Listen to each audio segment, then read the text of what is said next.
If you clicked on this video expecting me to go into detail about 5 characters that should have lived to the end of their respective games, but didn't, and I'm going to go on a hostile tirade against the writers for daring to not tell the exact story I wanted to hear, oh boy, you're going to be quite disappointed. I actually have a massive bone to pick with this phrase. I think it's from a way more internet-y school of thought. You know, the X-style hot takes that I expect from some awful pseudo-intellectual fiction critic who wants everything to be plot hole-less coffee shop AUs that we're now forced to wear around our necks, like academic literary critique, is anywhere near this dull. So, what do the words wasted potential mean? I asked you in my community tab to give your thoughts some fucking months ago, sorry. You had some choice words about it, but the overwhelming response was, someone's arc wasn't completed. I hate to be the trickster here, but all of the answers were some form of someone's arc wasn't completed. Danganronpa is a game where 2/3 of the casts or more die by the end, so someone's arc concluding early is because they made a bad decision and ended up dying. Well, if all those reasons are the same, we just have to ensure characters don't die before they conclude their arcs, right? Taking Chapter 3 of V3 for example, people argue that Angie's potential was wasted because she didn't take over as rival, sorry. Tenko's potential was wasted because she never got over her crush on Himiko. Wait, am I reading that right? Tenko getting over her crush on Himiko is considered her positive arc's completion? Ugh. And Kiyo's is that he murdered both Tenko and Angie and was executed for it. So, therefore the cast don't have someone who murdered another living among them. Something that has never happened before in the history of Danganronpa. Nope, not even once, and especially not in this exact game. No, no, no! Therefore, the solution is to have 3 other characters be the pawns of the case, right? If Himiko dies instead of Tenko, we get Tenko's arc of overcoming the grief of Himiko's death. The problem is we lose Himiko's arc. Additionally, Tenko didn't show as much grief at Angie's loss as Himiko did. The net loss of character development and significance would be even greater since Angie would be all but completely forgotten. And yet, it's still something people say they would have liked to see, with some even suggesting it's the way the story should have been written. It's new, it's exciting, another way the story could have gone. Danganronpa's structure is full of that, likely a leftover of its distrust origins, a prototype where case details would change depending on your actions in-game. Hell, if you've heard distrust plans, you might think Danganronpa itself being a linear narrative is wasted potential. But as you might have guessed from the rest of this video, I strongly disagree. Linear narratives are not bad. Completely non-linear narratives always sacrifice control of the story, placing control in the hands of the reader. When that happens, things can get messy. Certain scenes have to play the exact same whether certain characters are alive or dead, otherwise the workload becomes absolutely grueling. This results in them acting weird in ways that aren't intentional. A game that shows what I mean is Until Dawn, effectively a choose-your-own-adventure game where anyone can die. You can end the game with almost everyone surviving, or with literally everyone dead. But scenes have to go forth whether a character dies horribly or not, which results in scenes being either too intense or not intense enough. Until Dawn has the advantage in this case that all its characters are so generic by design, you can summarize their characters with 1 5-letter word each. Brave, hunky, bitch, funny, timid, weird, whore, and let's not forget black. Danganronpa's characters are quite intricate and therefore do not support the typical nonlinear narrative. A real murderer probably doesn't care that you've had your big character development moment, registered trademark, or not. And if you're up on the docket as a Chapter 1 or a Chapter 2 death, you're not going to get time to have that moment. But your character development might not be what you're contributing to the story. Instead, you may be contributing to a theme, a tone, or a message. I was given 2 examples of this in my comments from the games that I'd like to discuss. And to be clear, don't mean anything hostile towards the people who left these comments. If you do that, you're worse than them, worse than me, worse than everyone, and you're not going to see the light of heaven, to quote H-Bomber Guy. The first of which was Kiyotaka. He'd begun his standardized character arc, and then, quote, his head gets cracked open like a coconut. I don't like Kiyotaka particularly on a personal note, but I do think his character is actually pretty effective and good. We see how his grief at Mondo's death completely and utterly devastates him. Then he gets to see an AI version of the man he's grieving over speak words of encouragement to him, which gives him the strength to keep going in an even more abrasive and gung-ho way than before. But that kind of is his big character development moment copyrighted on August 31st, 1995, all rights reserved. With nowhere for that arc to go beyond making him more useful in trials and maybe taking away one of his quirks because character development is always becoming a more generic person, he'd have quickly outstayed his welcome. Additionally, him dying just after finding his footing again is incredibly tragic, especially given it happened due to someone else's greed. The second is the quintessential, she was Miss Potential and people don't talk about her enough from Danganronpa 2, Mahiru Koizumi. Don't get me wrong, I wanted her to be more prominent, but that's a very personal desire, and it doesn't mean I don't think she was used effectively. Her tragedy is one of the most effective ones in Super Danganronpa 2, especially since her crimes aren't limited to what she did as a remnant, nor so cartoonish that they become unrealistic. She destroyed important evidence to protect a friend who had committed a murder, an act that broke one of her own principles as a photographer, yet in a way that feels natural for her given her other traits and the circumstances. And yet, she still tries to talk to Fuyuhiko and make amends. But it's her moral compass, that she herself is the only one in this situation without direct blood on her hands, that causes her to try and exert a moral superiority over Fuyuhiko. To some degree, she's right. Fuyuhiko set up the situation to isolate Mahiru so he could take her out without witness, and yet the whole time, he was looking for ways to back out of his plan. He loses his temper once Mahiru tries for the moral high ground, which causes Peko to step in, and it's once the dust settles that he realizes just how badly everything will now go. It's a case full of regrets, a tragedy from memories they no longer have access to. I couldn't think of a more natural way to segue into my example utilizing the Hunger Games, so here's me hacking it into the script like a toddler with a hatchet. The Hunger Games is another narrative with characters that die before the natural conclusion of personal arcs. Rue doesn't get a moment where she overcomes a weakness of hers. In fact, she dies because she failed to duck out of the way of a spear. But would we call her wasted potential for not surviving the Hunger Games or having her big character development moment? No, because she serves a role in the narrative. Rue's death in the games is a tragedy that kicks off the revolution of Pan Am. Rue has to eventually die because of how the game's structured and because Katniss is the point of view character, but Collins puts a significant emphasis on the girls' sisterly bond despite coming from different districts. It shows the districts that they are more alike than they are different, that collaboration between them is possible. But of course, there are more characters. There's the Careers, there's Thresh, and there's Foxface. All die before they conclude a character arc. Foxface eats the Nightlock berries. Thresh's death at Kato's hands isn't even something that Katniss witnesses. Clove has her head cracked open by Thresh. Glimmer gets murdered by Trackerjackers. Marvel gets shot by Katniss. Kato is mercy killed by Katniss.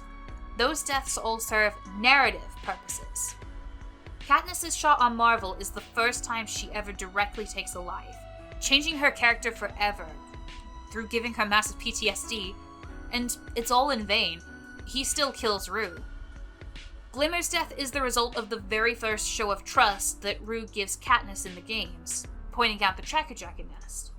Clove's sadistic torment of Katniss when she's got her right where she wants her and is in complete control of the situation is immediately juxtaposed by Thresh taking every ounce of control away and turning her into the helpless one because of her cruelty towards the memory of Rue, followed by him sparing Katniss just this once because of the kindness she showed Rue. Foxface's reason for eating the berries is still something theorized on. She showed immense skill at identifying poisonous plants. Was she just careless? Too malnourished to notice? Or was she hoping for those explanations to exist, to cover up she knew she wasn't going to win, and was trying to subtly kingmake Katniss and Peeta by confirming the berries to them, and protect her family from the punishment of a clear suicide in the games? Cato's narrative purpose is the final boss of the first book, and setting up the rest of the series. He's the symbol of the unfairness of the games. He was allowed to train for them, he was considered the leader of the careers, and had been shown to be cutthroat by snapping the District 3 boy's neck. But ultimately, would it not have been more interesting if Thresh had killed Cato and been the final boss? Katniss has to contend with killing the guy from the same district as Rue, who already spared her life. This seemingly small change would have completely changed the tone and theme for the rest of the series, maybe even to the point of having no rest of the series. Cato realized that the games had no winner. They had a survivor.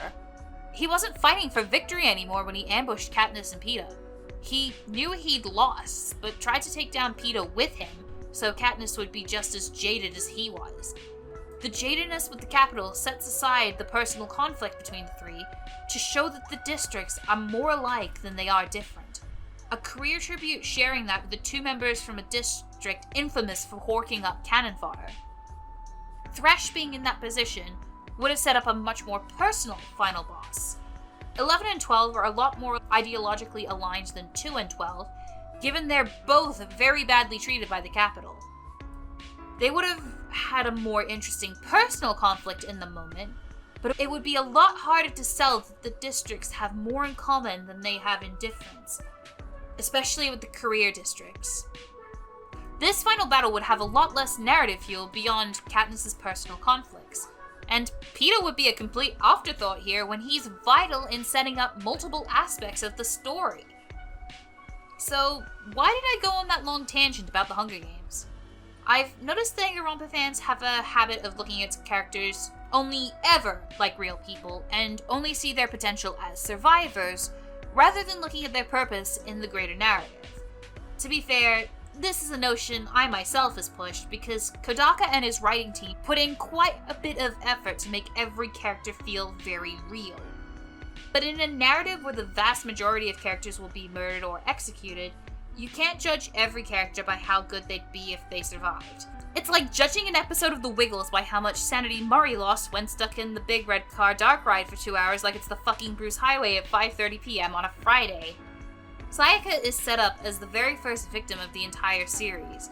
She not only had to set up the themes and tone of the first game, but across the whole series.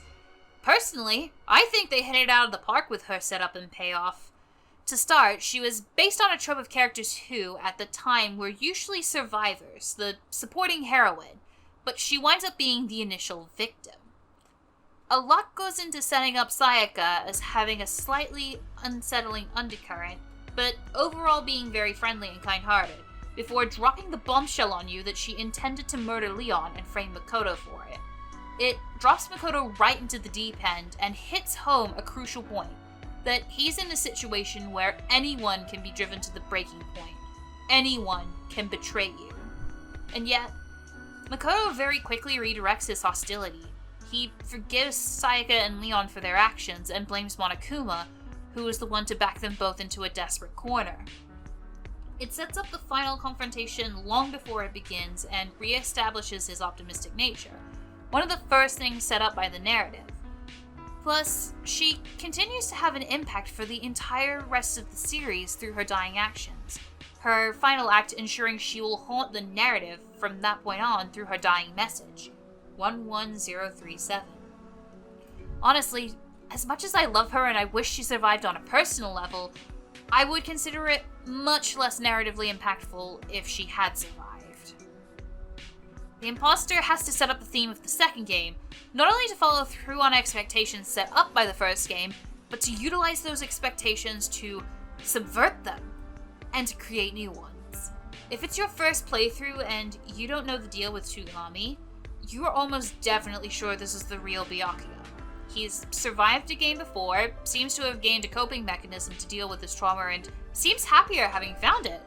and appears to be on the trajectory towards a true redemption by using personality traits from the first game in a positive and protected manner.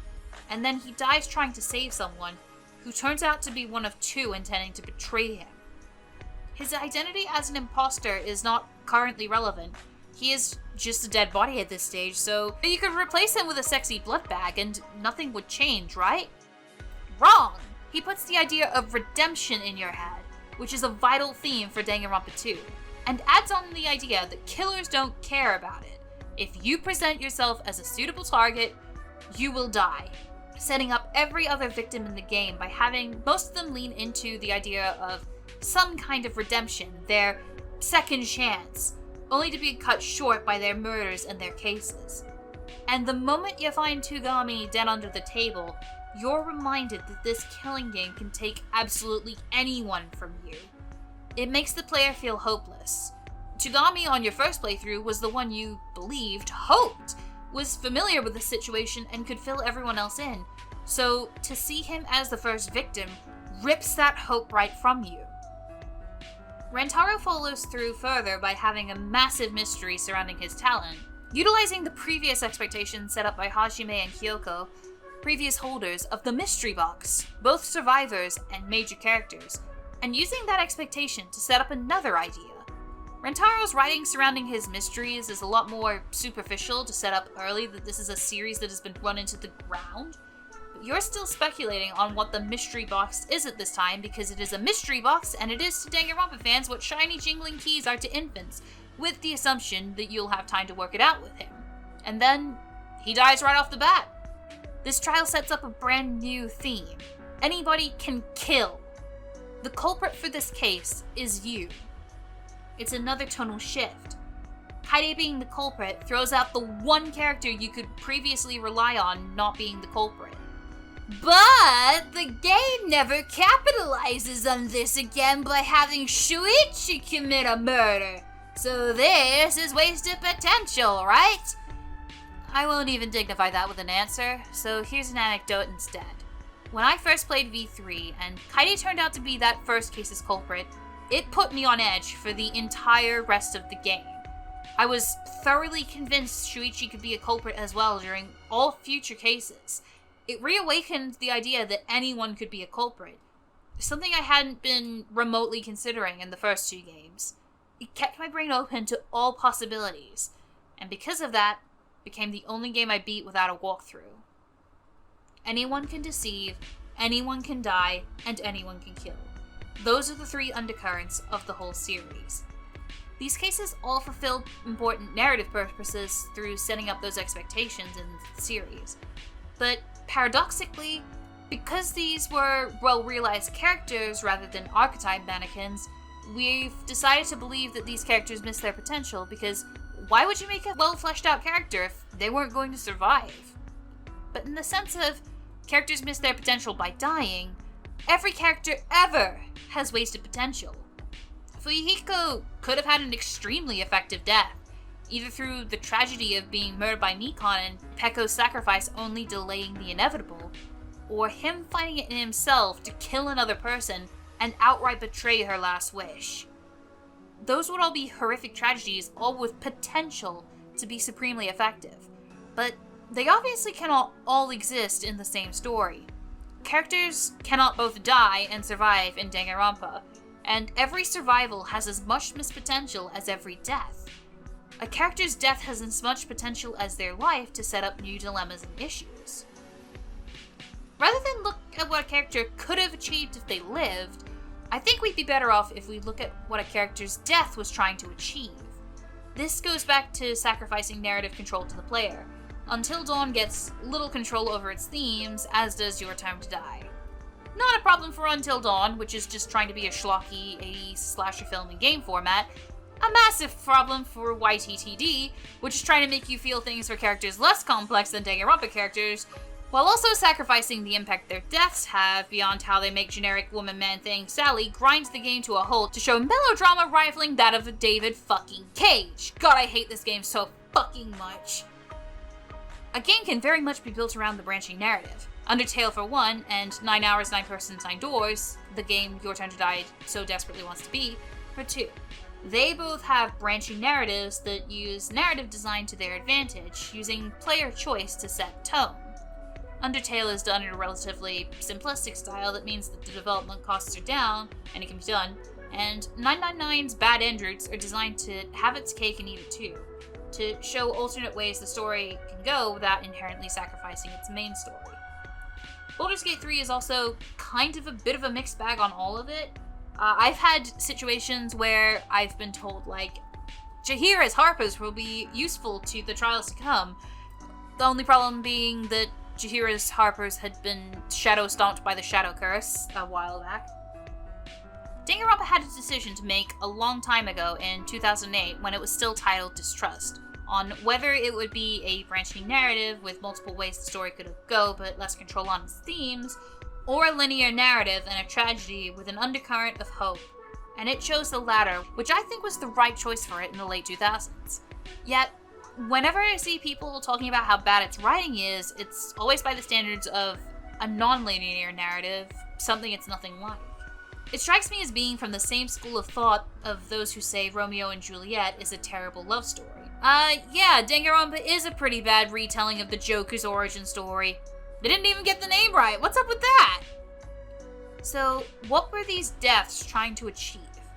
Danganronpa 1 had a somewhat understated undercurrent of working class heroes versus the upper class, which is an unavoidable examination if you insist the rival for that game is Byakuya, and basically everyone does. Kiyotaka, Hifumi, and Celeste tie into that theme almost perfectly. Kiyotaka is a character whose family fell from power through corruption and humiliation, and Kiyotaka is on the road to prove through his hard work and ethic that he can redeem his name. But what does that matter to Celeste? She's not a character who gives a shit about his plight. What she cares about is her own selfish desires, and Kiyotaka and Hifumi both become victims of that. Kiyotaka and Hifumi are both working, middle class, around there, while Celestia seems to have come from a place of poverty and has used her luck and skill at lying and bluffing to achieve a position of wealth and power. Her motive indicates this background, as does her real last name meaning inexpensive, Yasu in Yasuhiro. She's a rich person who manipulates their hostility towards each other until they end in tragedy purely to suit herself. And it's wonderful. No, really, I think this is awesome. She's still a subversion of expectations because both Leon and Mondo's murders were panicked, spur-of-the-moment kills, but she planned hers out, and it reiterates that anyone can be a traitor, including those who seem obvious candidates, just before it reveals Sakura is a traitor to maximize the impact of that revelation, because Sakura and Celeste are about complete opposites. And yet, she still didn't deserve to be shoved into the killing game, considering she went through her first year at Hope's Peak just fine without murdering them. Unless she did, and they were secretly zombies, and... okay, I'll stop. Because I've already talked your ear off enough, and I'm going to keep doing it actually, I'm very sorry. I'll expand on an offhanded example from earlier, the idea of Kiyo being the second known killer to be among the V3 cast and surviving Chapter 3. Sure, there'd be new and interesting dynamics in the cast, how he'd interact with Maki, the other known killer who he considers beneath him, and how he'd be treated as a known murderer. But what purpose would that serve beyond that? How would his survival in the cast aid his arc? He doesn't have time to fully redeem himself like Fuyuhiko, as there's only one more chapter before endgame content. And unlike Fuyuhiko, nothing occurs that would make him seriously consider going on that arc. He'd get more time to gloat since he'd be playing openly evil, and chances are that would muddy the water set up by Kokichi that had already been muddied by Angie. At that point, what would keeping Kiyo around actually achieve? He either gets a rushed character arc that does not feel earned, or he would be fridged later by someone to make that character look sympathetic, and I didn't want him to hurt you!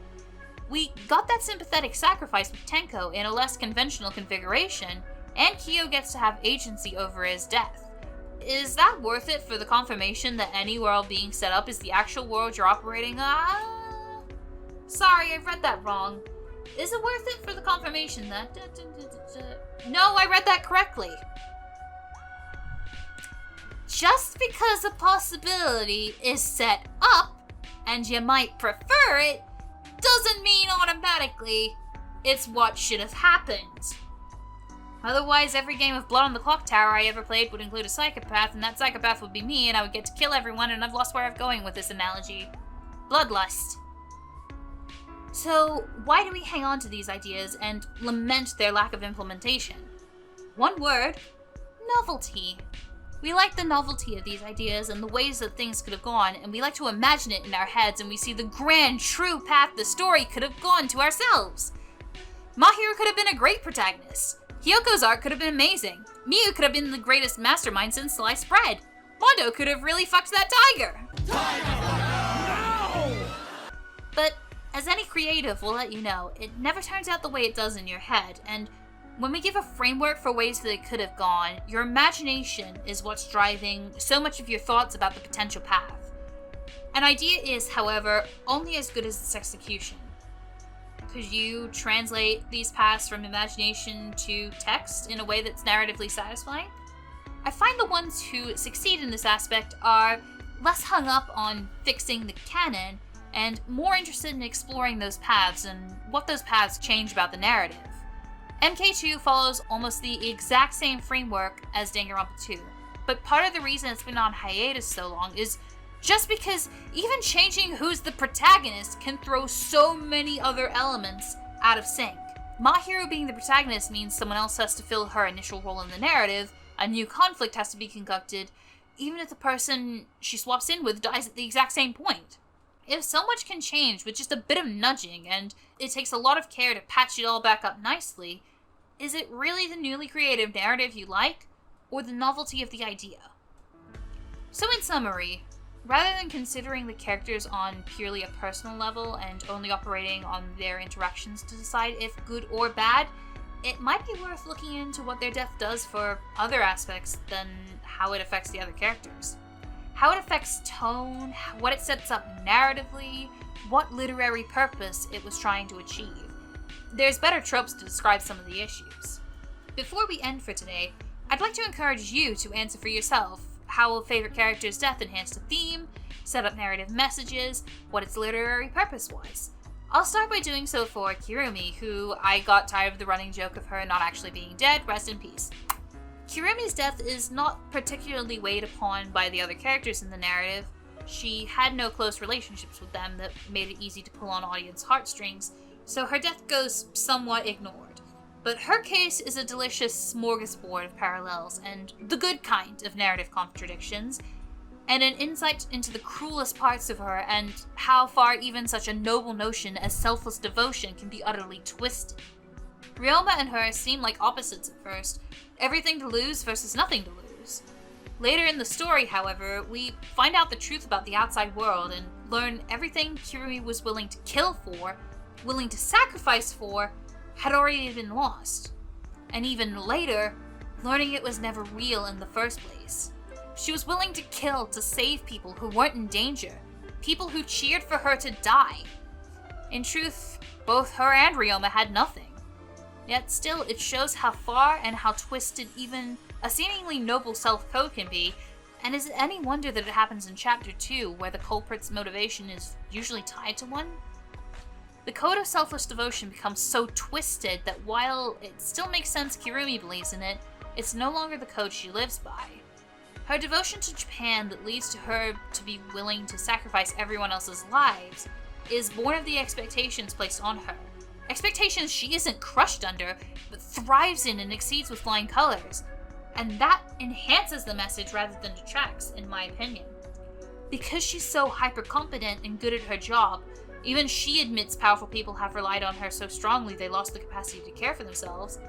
Though she does it for selfless reasons, she believes she's the only one who can save the country because in her experience, she's been their savior every time. And she's willing to sacrifice everyone else's lives to save the country. If your favorite character was Kirumi, do so for your second favorite character, I guess. Either way, thank you all for watching, and I will see you next time.